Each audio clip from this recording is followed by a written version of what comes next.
검찰의 과거사 관련한 12가지 항목 중에 이제 김학의 그 동영상 관련한 사건이 있잖아요. 근데 이게 거기 관련해가지고 법원에서 벌금까지 받으신 분이 또 앞에 계셔서 언급 안 하고 넘어갈 수가 없네요. 김학의 성접대 사건 이렇게 표현하는 건 좀 웃기지 않아? 원래요. 처음에 그 사건이 그게 아니었어요. 원주 별장, 마약, 성접대, 집단 성행이 뭐 이랬었어요. 그다음에 사회 유력층이 앞에 들어갔죠. 이것과 관련해서 뭐 할복했다는 얘기도 나오고 난리가 났었습니다. 당시. 근데 그때 당시 사건을 돌이켜보면 11명에서 12명 정도의 사회 유력층이 마약 공급자도 마약이 됐다고 했죠. 그래서 그 압수수색까지 했었던 거 아닙니까? 그다음에 최임죄 먹고 그리고 나서 집단 섹스를 한 거죠. 춤도 추고 영상도 일부 공개가 됐던 거 아닙니까? 그런데 그 사건을 유야무야 했고요. 이후에 그거를 이슈화시켰던 처음에 그 문제를 시켜서 자기 블로그에 올렸던 문서라고 해야 되나? 이거 고발문의 원고는 찾지를 못했어요. 이 사건을 덮기 위해서 저 같은 네티즌들 있죠. 네티즌들을 45명 정도를 집단 고발하면서 이게 이제 사건이 무모화되는 과정이었거든요. 그런데 이 과정에서 저희들이 허위 사실에 의한 명예훼손이라 하면 그 섹스 영상을 보고 김학의가 없었는데 김학의를 음해할 목적으로 있었다라고 얘기하는 게 허위사실의 명예훼손이거든요. 그런데 이 과정에서 다시 제가 한 2번 얘기한 것 같은데 2심 판사가 나 이거 판결 못하고 덮어버린 겁니다. 2년간. 근데 새로운 사람이 오더니만 갑자기 판결하겠다는 거예요. 그래서 줄줄이 벌금형을 200에서 30만 원까지 때려버린 거예요. 그리고 판결. 근데 이 와중에 너무 억울한 게 뭐냐면 영상 보자. 판사가 가져오라는 거예요. 검사한테. 그런데 검사가 판사한테 거짓말을 칩니다. 데려온다겠다가 그걸 봤다는 사람을 데려왔다는 거예요. 네가 직접 봤냐 했더니 아니대. 옆에 경찰이 보고 나한테 얘기해 줬대. 그게 무슨 증거가 되냐고요. 그런데 이게 지금 있다는 거 아닙니까? 영상이. 그죠? 그리고 공소시효가 남았으니 재수사를 하라는 겁니다. 지금. 그래서 저도 지금 30만 원 돌려받아야 되겠어요. 반드시 재심 청구를 해서 저도. 이 사건이 지금 그런 겁니다. 그런데 이게 왜 이제 와서 불거졌냐라면 이게 국정원 직원도 있었어요. 그리고 현직 차장급이 들어가 있어요. 그렇다고 친다면 업자까지 껴있었죠? 그럼 뭔가 거대한 박근혜 남자 아닙니까? 그럼 박근혜를 둘러싼 뭔가 법률적인 특혜들이 오가는 과정이 아니었느냐. 이런 의혹 차원에서 지금 재수사를 해야 된다는 필요성이 제기되고 있는 겁니다. 검찰 내에서 이런 문화가 좀 일반적인가요? 아니면 우리가 몰라서 그러는데 김학의 것만 드러난 건가요? 충격적이긴 해요. 여기 뭐 이제 사실상 반강제로 또는 뭐 어떤 꿰매에 빠져가지고 가셨던 가정 있는 그냥 주부들이잖아요. 여기 최은재 목교서 네. 집단으로 성행위하고 그걸 동영상 남기고 그래서 그거를 김학의가 이제 박근혜 정권의 초대 법무부 차관으로 내정이 되니까 이제 그렇죠. 불거진 사건인데 여기에 대해서 신비님이 이제 RT 한 번 했다가 이제 벌금 맞고 앞으로 계획은요, 신비님? 재심 청구해야죠. 참. 어쨌든 아까 그 질문이 굉장히 잘했는데 공직문화, 그러니까 상명하복의 문화 있잖아요. 대기업이나 저는 공직사의 고위급들은 특히 검찰은 군대 조직과 비슷한 거거든요. 계급제가 있어서. 그런데 내가 인품이 뛰어나요. 노무현 대통령이나 사실 김대중 대통령이나 문재인 대통령처럼 인품으로 따르는 리더십이 있고요. 이 인품이 없고 후배들에게 비리를 저지르게 하거나 또는 내가 청탁받은 윗사람으로부터 내 주인으로부터 청탁받은 것을 아래 권한을 갖고 있는 아래 검사 또는 공무원들에게 이걸 이행하기 위해서는 방법은 딱 한 가지입니다. 룸사롱에 가서 같이 옷 벗고 떡 치는 거예요. 니랑 내가 한 몸이야. 내가 잘 돼야 너도 잘 돼. 여기서 그 라이스 케이크가 왜 나와요? 예. 어쨌든 그렇게 해서 나쁜 짓들을 대물림을 하는 겁니다. 후배들한테. 이거는 조직 문화고요. 이게 가장 심한 게 어디라고 했죠? 삼성이잖아요. 네, 삼성 문화들이 공직사회로 다 흘러내려오는 겁니다. 폭탄주, 대포주, 이거 영화에서 보면 여기 3잔씩 올려서 10초 안에 마시는 거 이제 다 삼성서 만들어진 거고요. 다 그런 거기 때문에 저는 아까 우리 권 PD가 질문한 내용 중에 저는 지금도 이 짓을 하고 있다. 검사를. 나는 그렇게 봅니다. 지금 뭐 검찰뿐이 아니에요. 솔직히 얘기해서 제가 야밤에 돌아다니다 보면 고급 접대를 하는 곳에서 나오는 사람들이요. 그 사람들 제가 절반 정도는 고위공무원들이었어요. 그렇다고 봤을 때 이 고위공무원에는 여러 부류가 있습니다. 특히 제가 뭐 항상 방송에서 얘기하지만 검찰과 그리고 판사들 이 사람들의 그 조직 문화는요. 여자를 룸사롱에서 처음 배우는 사람들이에요. 그렇기 때문에 네, 맞아요. 성의 관념이 여성이라는 그 여성에 대한 관념이 단지 나의 배설의 대상이지 그 사람들은 존중이고 뭐고 이거 다 없어요. 아무것도 없어요. 그 사람들은. 공존의 대상이 아니죠. 예. 그렇기 때문에 성추행도 뭐 법무부 장관이 있는 자리에서도 성추행하고 뭐 이러는 게 그냥 그 사람들의 문화예요. 우리하고 다른 곳에 사는 사람들. 그렇기 때문에 이게 사실 사법고시가 없어진 거는 저는 굉장히 다행이라고 봐요. 그런 면에서. 사람을 사람답지 않게 만드는 게 사법시험의 가장 큰 문제였거든요. 그렇다고 봤을 때 그게 좀 잘 됐다고 보고 앞으로도 그렇다고 사법시험이 없다고 그런 문화가 없어지느냐 그건 아니에요. 이 조직 문화를 완전히 바꾸기 위해서는 조직의 시스템 자체 그리고 그 조직을 강력하게 규율하고 규제할 수 있는 감시기관이 있어야 된다는 거죠. 감시 제도가 있어야 된다는 겁니다. 맞아요. 그러니까 인권의 최후의 보루잖아요. 법원이. 그런데 검찰이 그렇잖아요. 법원과 검찰이 인권의 최후 보루입니다. 그렇죠. 법치국가에서는. 그런데 인권의 최후 보루인 곳이 집단이 너무 그동안에 폐쇄적이고 관료적이다 보니까 제일 후진적인 문화를 갖고 있어요. 그래서 우리 분노했죠. 기억나시죠? 직무에서 특징검사가 있지 않나. 스폰서를 둬서 여검사가 바람을 피지 않나. 온갖 추태들을 벌어지게 되는 거죠. 그게 지금 대한민국 사법부와 검찰의 현주소예요. 이들을 빨리 개방해야 되고요. 이들의 고난을 덜어줘야 됩니다. 무거운 어깨 덜어줘야 돼요. 알겠습니다. 지난 2013년 김학의 전 법무차관의 이른바 별장 성접대 사건 여러분 기억하십니까? 법무부 산하 검찰과거사위원회가 진상규명 필요한 12건의 사건을 선정해서 다시 조사하기로 했는데 이 사건도 포함이 됐네요. 당시에 검찰이 무혐의 처분을 내리자 아주 강하게 검찰을 공개 비판했던 분이 더불어민주당의 표창원 의원입니다. 오늘 연결해 봅니다. 표 의원 안녕하세요. 네, 안녕하세요. 네, 이게 좀 시간이 지나서 어떤 사건이었죠? 우선 2013년 그 3월에 박근혜 대통령 당선 직후죠. 예. 갑자기 그 동영상에 대한 화제가 떠돌게 됩니다. 예. 시간에. 예.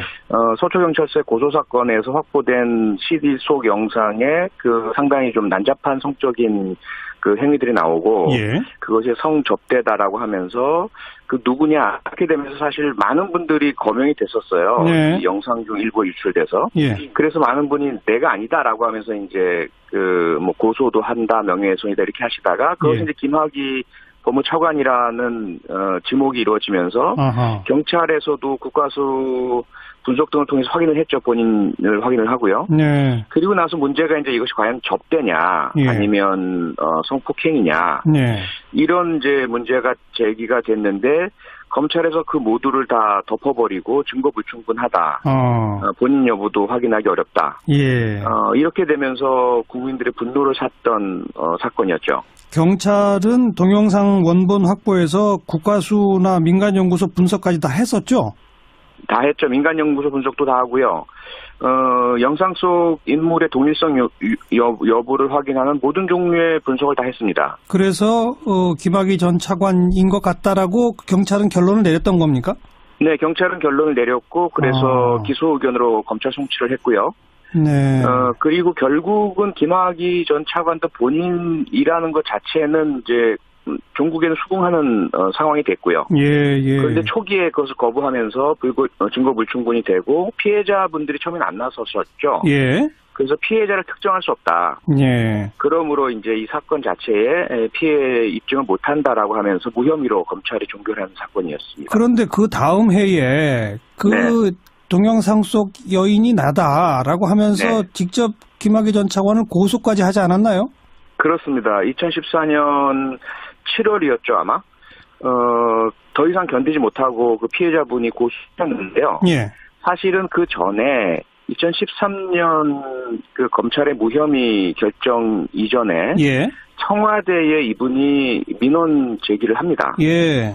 그래서 뭐 대통령 각하 본인의 이 피해에 대해서 정의를 구해 주십시오라고 하면서 김학의 차관 실명 밝히고 또 윤모 씨라는 그 주범격이죠. 이 사람 실명 밝히고 예. 얼마나 오랫동안 힘들고 어렵게 잔혹한 그 성적 고문과 협박과 강요와 촬영된 영상의 가족에 대한 유포 이런 것들을 겪어왔는지를 적나라하게 다 밝혔었거든요. 예. 그런데 이제 청와대나 정부가 다 무시하고 받아들이지 않으니까 나중에 결국은 본인이 자신의 피해 사실을 드러내면서 형사 고소까지 한 거죠.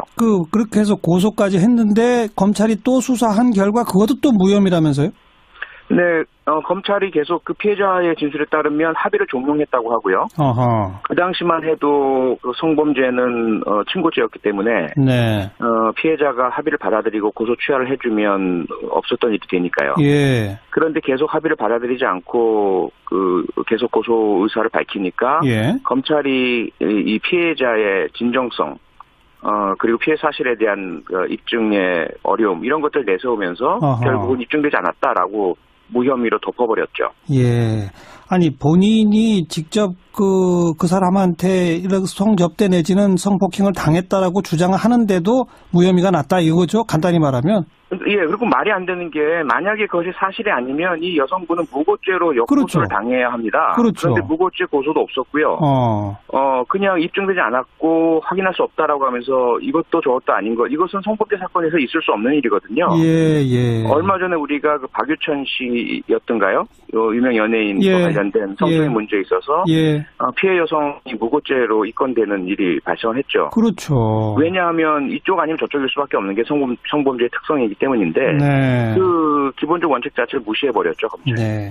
처음에 검찰이 무혐의 내릴 때 그 당시 이제 표창원 의원은 국회의원도 아니고 그냥 전 경찰대 교수 자격으로 네네. 트위터에다가 눈 가리고 아웅하느라 별 억지 논리 다 동원하는 검찰 이렇게 비판하셨던데 네. 그 별 억지 논리라는 게 어떤 논리가 가능한 거예요? 검찰의 이 무혐의라고 하는 게. 그러니까 일단 결론을 김학의 법무부 차관이라는 당시 박근혜 대통령의 총애를 받던 법조인이죠. 이 사람을 지켜야 되겠다. 네. 흠집내면 안 되고 낙마시키면 안 된다.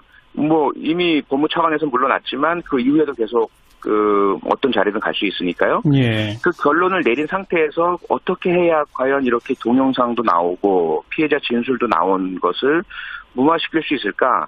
그러다 보니 억지 논리를 내릴 수밖에 없죠. 예. 그러니까 피해자가 내가 피해 입었다라고 하는데도 그게 거짓이면 무고죄로 처벌을 해야 될 텐데 입건도 하지 않고 예. 그다음에 본인이 확인됐는데도 불구하고 거기에 대해서 어떤 조치도 안 하고요. 또 하나의 문제는 약물을 사용해서 그 피해자를 좀 혼란시키게 환각 상태에 빠뜨리게 하고 성폭행을 했다라는 진술이 나왔거든요. 예.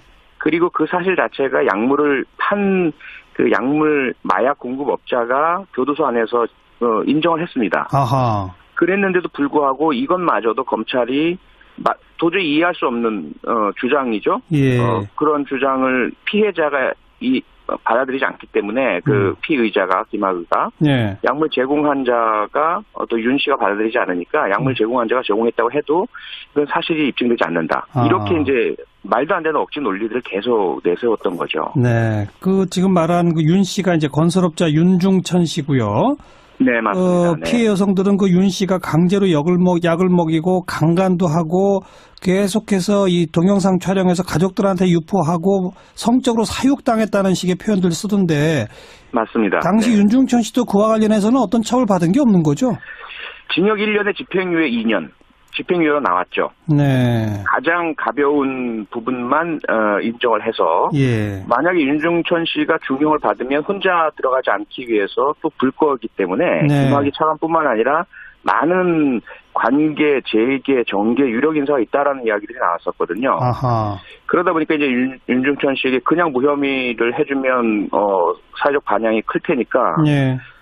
아주 가벼운 혐의만 인정을 해서 징역 1년, 집행유예 2년이었죠. 네. 지금 이제 검찰이 이걸 다시 조사하겠다라고 하는데 이번엔 제대로 될까요? 만 있다면 가능하다고 봅니다. 어허. 적용된 혐의 자체가 특수강간죄였고요. 예. 공소시효가 살아있고 피해자가 계속 아마 그 진술을 유지할 것으로 기대가 되고요. 네. 그다음에 현장에 대한 초기 압수수색 당시에 확보했던 현장에 여러 정황들이 있고 동영상이 있고요. 예. 입증이 충분히 가능하다고 저는 생각을 합니다. 의지만 있다면. 예. 그렇죠. 증거들은 이미 다 갖고 있는 거 아니겠습니까? 네, 그렇습니다. 아까 언급하신 것처럼 이 약물, 마약의 부분에 대해서도 증언도 다 확보가 돼 있었던 사안이고. 그렇습니다. 네. 오래 걸릴 사안도 아니네요. 그럼 수사를 다시 시작한다고 했을 때. 네, 의지만 있다면. 계속 의지만 있다면 이런 표현 쓰시는데 왜 의지에 뭔가 의심이 가시는 거예요? 여전히 지금 현재 그 재조사를 천명한 주체가 법무검찰 진상규명 그 위원회인가요? 그 예. 외부 기구잖아요. 예. 그래서 이쪽에서 하는 것은 수사가 아니라 조사거든요. 예, 예. 그래서 그분들이 이제 외부 인사들이니까 의지가 있을지는 모르겠지만, 예. 그래서 이 사건이 초기에 은퇴 의혹이 있다. 음흠. 그러므로 다시 재수사가 필요하다라는 결론을 내실 수는 있겠지만, 네. 그 이후에 검찰이 이어받아서 어허. 제 식구의 문제, 그 당시 연루됐던 모든 검사들이 사실 전부 직무유기 아니겠습니까? 그렇게 되면. 그렇게 되겠죠? 네, 그 상당히 심각한 여러 명의 검사들이 다 다쳐야 될 상황인데, 네. 그런 의지가 있겠느냐가 제가 사실 좀 그 신뢰가 안 가서 자꾸 그런 말씀 드리는 겁니다. 아, 그 당시 2013년, 14년 이 사건 검사에서 무혐의로 처분한 검사들. 그렇죠. 네, 그렇습니다. 그 결재 라인에 있었던 부장검사, 알겠습니다. 부장검사 위에 고검장. 네. 함께 지켜보죠. 고맙습니다. 네, 고맙습니다. 더불어민주당 표창원 의원이었습니다. 검찰의 과거사 관련한 12가지 항목 중에 이제 김학의 그 동영상 관련한 사건이 있잖아요. 근데 이게 거기 관련해가지고 법원에서 벌금까지 받으신 분이 또 앞에 계셔서 언급 안 하고 넘어갈 수가 없네요. 김학의 성접대 사건 이렇게 표현하는 거 좀 웃기지 않아? 원래요, 처음에 그 사건이 그게 아니었어요. 원주 별장, 마약, 성접대, 집단 성행위. 집단 성행위 뭐 이랬었어요. 그다음에 사회 유력층이 앞에 들어갔죠. 이것과 관련해서 뭐 할복했다는 얘기도 나오고 난리가 났었습니다, 당시. 근데 그때 당시 사건을 돌이켜보면 11명에서 12명 정도의 사회 유력층이 마약 공급자도 마약이 됐다고 했죠. 그래서 그 압수수색까지 했었던 거 아닙니까? 그다음에 최임죄 먹고 그리고 나서 집단 섹스를 한 거죠. 춤도 추고 영상도 일부 공개가 됐던 거 아닙니까? 그런데 그 사건을 유야무야 했고요. 이후에 그거를 이슈화시켰던 처음에 그 문제를 시켜서 자기 블로그에 올렸던 문서라고 해야 되나?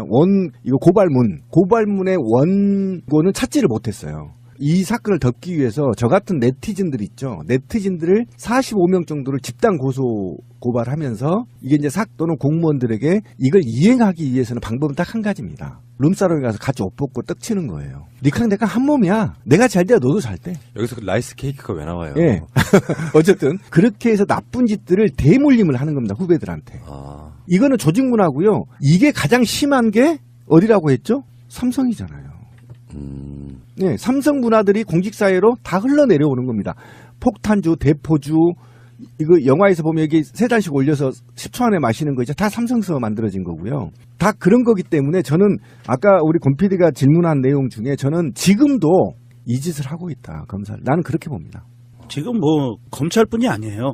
솔직히 얘기해서 제가 야밤에 돌아다니다 보면 고급 접대를 하는 곳에서 나오는 사람들이요. 그 사람들 제가 절반 정도는 고위공무원들이었어요. 그렇다고 봤을 때 이 고위공무원에는 여러 부류가 있습니다. 특히 제가 뭐 항상 방송에서 얘기하지만 검찰과 그리고 판사들 이 사람들의 그 조직 문화는요. 여자를 룸사롱에서 처음 배우는 사람들이에요. 그렇기 때문에 네, 맞아요. 성의 관념이 여성이라는 그 여성에 대한 관념이 단지 건이 무모화되는 과정이었거든요. 그런데 이 과정에서 저희들이 허위 사실에 의한 명예훼손이라 하면 그 섹스 영상을 보고 김학의가 없었는데 김학의를 음해할 목적으로 있었다라고 얘기하는 게 허위 사실의 명예훼손이거든요. 그런데 이 과정에서 다시 제가 한 2번 얘기한 것 같은데 2심 판사가 나 이거 판결 못하고 덮어버린 겁니다. 2년간. 근데 새로운 사람이 오더니만 갑자기 판결하겠다는 거예요. 그래서 줄줄이 벌금형을 200에서 30만 원까지 때려버린 거예요. 그리고 판결. 근데 이 와중에 너무 억울한 게 뭐냐면 영상 보자. 판사가 가져오라는 거예요. 검사한테. 그런데 검사가 판사한테 거짓말을 칩니다. 데려온다겠다가 그걸 봤다는 사람을 데려왔다는 거예요. 네가 직접 봤냐 했더니 아니대. 옆에 경찰이 보고 나한테 얘기해 줬대. 그게 무슨 증거가 되냐고요. 그런데 이게 지금 있다는 거 아닙니까, 영상이. 그죠? 그리고 공소시효가 남았으니 재수사를 하라는 겁니다, 지금. 그래서 저도 지금 30만 원 돌려받아야 되겠어요. 반드시 재심 청구를 해서 저도. 이 사건이 지금 그런 겁니다. 그런데 이게 왜 이제 와서 불거졌냐라면 이게 국정원 직원도 있었어요. 그리고 현직 차장급이 들어가 있어요. 그렇다고 친다면 업자까지 껴있었죠. 그럼 뭔가 거대한 박근혜 남자 아닙니까? 그럼 박근혜를 둘러싼 뭔가 법률적인 특혜들이 오가는 과정이 아니었느냐. 이런 의혹 차원에서 지금 재수사를 해야 된다는 필요성이 제기되고 있는 겁니다. 검찰 내에서 이런 문화가 좀 일반적인가요? 아니면 우리가 몰라서 그러는데 김학의 것만 드러난 건가요? 충격적이긴 해요. 여기 뭐 이제 사실상 반강제로 또는 뭐 어떤 꿰매에 빠져가지고 가셨던 가정 있는 그냥 주부들이잖아요. 여기 최은재 목요서 네. 집단으로 성행위하고 그걸 동영상 남기고 그래서 그거를 김학의가 이제 박근혜 정권의 초대 법무부 차관으로 내정이 되니까 이제 그렇죠. 불거진 사건인데 여기에 대해서 신비님이 이제 RT 한 번 했다가 이제 벌금 맞고 앞으로 계획은요, 신비님? 재심 청구해야죠. 참. 어쨌든 아까 그 질문을 굉장히 잘했는데 공직문화, 그러니까 상명하복의 문화 있잖아요. 대기업이나 저는 공직사의 고위급들은 특히 검찰은 군대 조직과 비슷한 거거든요. 계급제가 있어서.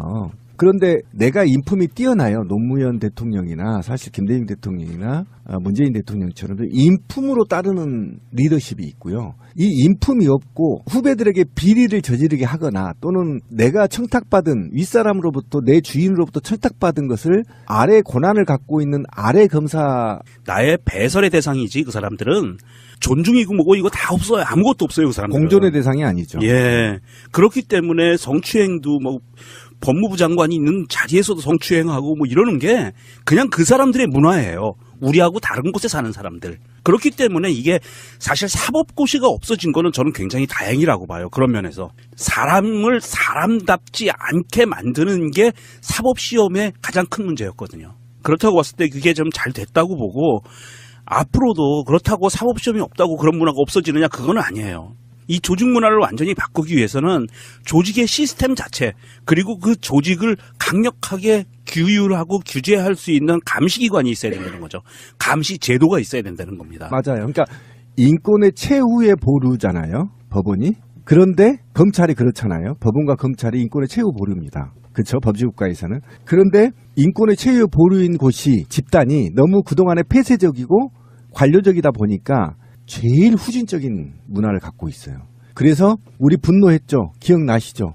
직무에서 특징검사가 있지 않나. 스폰서를 둬서 여검사가 바람